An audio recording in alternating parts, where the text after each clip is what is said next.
Keberangkatan tiba ke bawah duli Yang Maha Mulia Seri Paduka Baginda Yang di-Pertuan Agong Al-Sultan Abdullah Riayatuddin Al-Mustafa Billah Shah Ibni Almarhum Sultan Haji Ahmad Shah Al-Musta'in Billah dan ke bawah duli Yang Maha Mulia Seri Paduka Baginda Raja Permaisuri Agong Tunku Hajah Azizah Aminah Maimunah Iskandariah binti Almarhum Al-Mutawakil Allah Sultan Iskandar Al-Haj berangkat ke Veterana Diraja. Daulat Tuanku. Daulat Tuanku. Daulat Tuanku.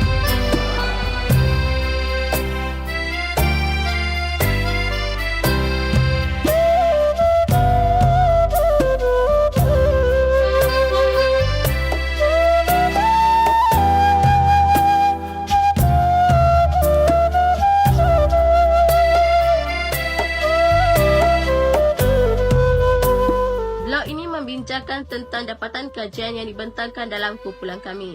Perbincangan dibuat dalam 5 fasa merangkumi fasa overview projek, fasa gerak kerja projek, fasa ilapangan, fasa refleksi dan fasa simulasi projek.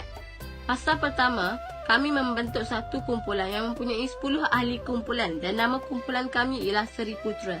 Kami memilih institusi raja sebagai lambang perpaduan sebagai tajuk pilihan kumpulan kami. Fasa pertama telah disiapkan dalam masa seminggu. Seterusnya ialah fasa gerak kerja projek yang merangkumi pembahagian tugasan. Merangka tugasan itu membuat gancat, merekod tugasan pemilihan komuniti dan kemaskini blok. Setiap ahli kumpulan mempunyai peranan masing-masing. Ketua kumpulan telah dilantik melalui undian ahli kumpulan. Kami memilih komuniti masyarakat awam sebagai komuniti pilihan. Akhir sekali, semua perancangan fasa kedua dimuat naik ke blok dan tempoh masa fasa kedua disiapkan ialah selama 2 minggu. Seterusnya ialah fasa 3 iaitu fasa pelaksanaan kerja lapangan yang telah mengambil masa selama 3 minggu. Dalam fasa ini, kami telah bersetuju untuk mengumpul maklumat-maklumat komuniti masyarakat umum melalui soalan survey di site Google Form. Di dalam survey ini, kami telah menyediakan sebanyak 10 soalan mengenai tajuk kami iaitu penghayatan rukun negara untuk diberikan kepada komuniti masyarakat dan hasil daripada itu, terdapat 118 orang responden yang telah memberikan maklumat dan menjayakan tugasan ini. Seterusnya ialah fasa yang keempat iaitu fasa membuat refleksi terhadap projek. Fasa ini telah mengambil masa selama 2 minggu yang mana kami telah menganalisis data-data daripada responden seperti menganalisis maklum balas dan juga mengenal pasti keperluan mereka.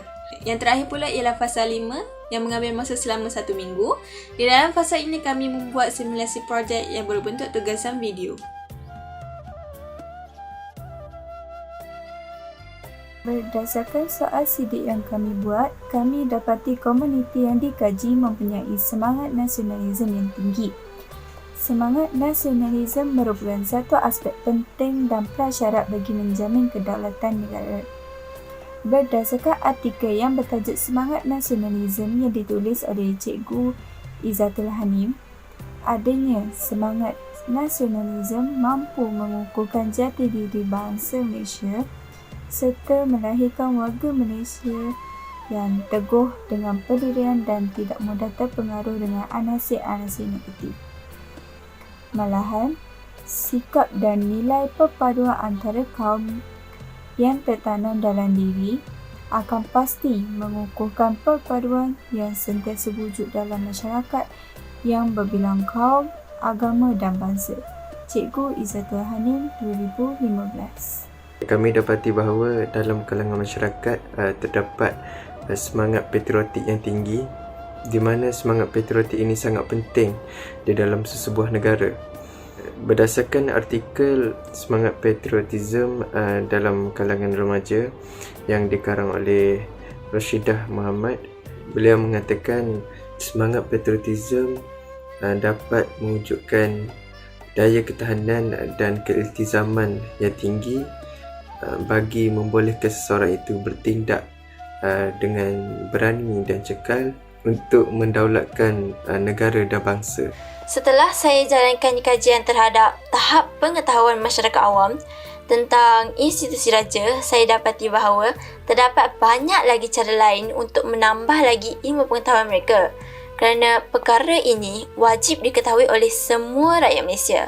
Antara cadangan saya ialah dengan memperkasakan penggunaan media sosial sebagai platform untuk penyebaran maklumat penting seperti siapakah raja kita, peranan raja-raja dan lain-lain.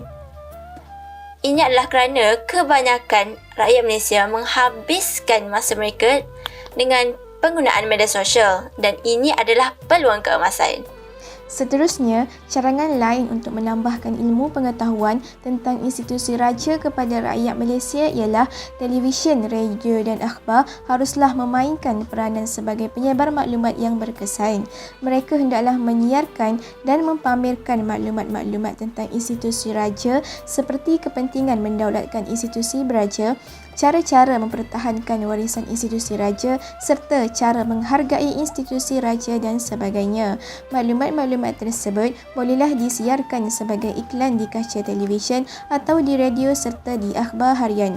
Kebanyakan masyarakat hari ini menjadikan aktiviti menonton televisyen sebagai rutin harian.